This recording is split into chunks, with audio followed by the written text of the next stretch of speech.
How's it going, YouTube? Oxy here, and welcome back to the channel. As the title suggests, got an exciting unboxing for you guys today. Super pumped. This came in, I want to say, this past Monday, and yeah, just believe me, you guys are in for a treat, and you could probably maybe see this, and I'll go into detail, but here, without further ado, let's get into it. But yeah, guys, hope you're all doing well. How's this past weekend been for you guys? Just gonna open this bad boy. Man, taped it good, but hey, can't complain, right? That means the shipper did his job.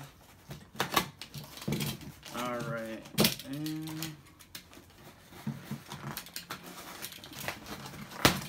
there we go.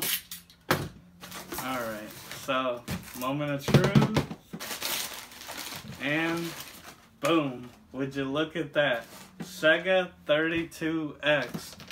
Now, some of you might be like, what the hell is this? Well, if you're familiar, back in the days, obviously it was the Super Nintendo and the Sega Genesis. And, oh, well, here, let me show you, actually. So, this is a Model 2 Genesis, right? You know, you're all familiar with. And then this right here is the Sega CD attachment. So, here, let me show you. So that's a Genesis, the metal pieces, so it all connects, right? But yeah, Model 2, and this is a Sega CD. So basically, the CD and the 32 were individual attachments for the Sega Genesis. The CD was first, came out in like 92, 93 in the States, and the 32X was like in 94.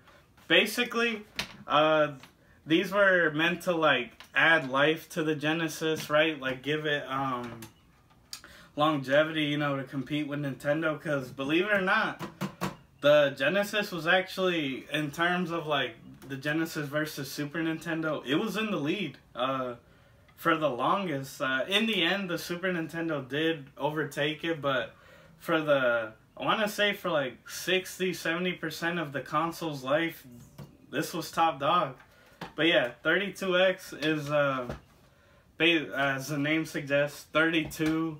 It was a 32-bit add-on because Genesis was 16-bit, and a lot of people say this was part of Sega's downfall only because, so the Sega Saturn was also a 32-bit system, and it came to the States in '95, and this was meant to be like a budget option, right? For people who didn't want to, at the time it was like $400, which in adjusted for inflation, it's like $700 in today's money. And this was like $150, so probably like around $300 today. It was meant to be like the budget option, but the issue was that the Saturn came out had already come out in Japan in '94, and it was just bad communication between Sega of America, who developed this, and Sega of Japan. And yeah, like this was born, it came out, it only had like 40 games available. Like, honestly, looking back, this was like probably Sega's worst performing console add-on, whatever you want to call it.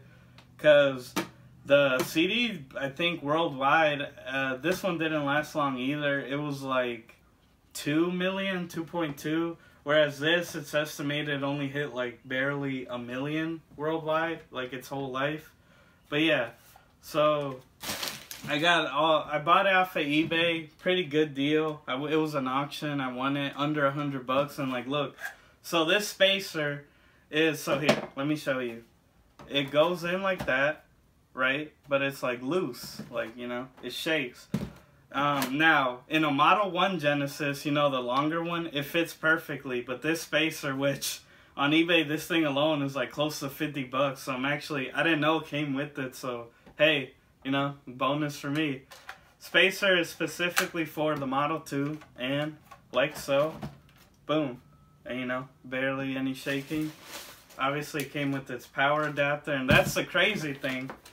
So, if we look back here, each individual add-on console had its own power supply. I actually had to get a new power, power connector with more plugs because in my normal strip one it wouldn't all fit, so had to upgrade to a bigger one. Yeah, this is advanced right here, right? 3 different power supplies. I don't know. It's pretty cool, but yeah, look, the ultimate Sega console right here. And then here, so here we got the wires. Now, this is the important part, guys. So this is your standard AV. You could use the regular Genesis one. Without this, it's pretty much useless. So here, basically, what this does, it connects from the Genesis to the 32X to display like the image. Because without it, if you try to play it like without it like essentially. So let's say you're playing a game, the frame would be like really like zoomed out. It would be like zoomed out and up if you get it. Like think of a picture like here. I'll get to this, but just imagine this is a picture. It would only show like up here, like without it. So this connector is what gives it like the full image. And then here's the awesome part. So for a Model 2 Genesis, this is all you need, right? Boom, boom. This little piece, again, just like the spacer, this thing could cost you a pretty penny. This is for a Model 1 Genesis, where essentially you connect it here, right? Like so. And here, sorry guys.